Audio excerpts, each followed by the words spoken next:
বিপক্ষে হায়দ্রাবাদ টেস্টে ব্যাট কথা বলেনি। শ্রীলঙ্কার বিপক্ষে সেই ব্যর্থতা পুষিয়ে দেওয়ার ইঙ্গিতই দিয়ে রাখলেন তামিম ইকবাল। মুরাতোলায় আজ শ্রীলঙ্কা বোর্ড সভাপতি একাদশের বিপক্ষে দুদিনের প্রস্তুতি ম্যাচ করলেন দারুণ এক সেঞ্চুরি। ১২৫ রানে অপরাজিত আছেন তিনি।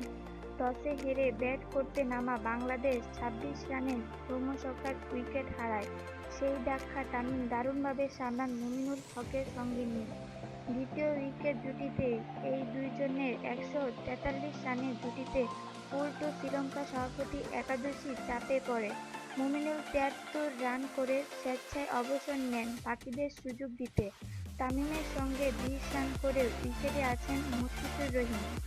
ধীরেই শুরু করেছিলেন তামিম, কিন্তু পরে হাত খোলেন। ১৭০ বলে ইনিংসটায় মেরেছেন ৮টি চার, ৭টি ছক্কা।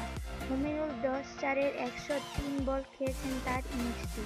বাংলাদেশের সংগ্রহ ৫৪ ওভারে ২ উইকেট, ২৪১ রান। শ্রীলঙ্কা বোর্ড সভাপতি একাদশের পক্ষে একটি উইকেট নিয়েছেন লরারু সামারাতুন। বোর্ড একাদশে নেতৃত্ব দিয়েছেন দিনেশ চন্ডিমাল।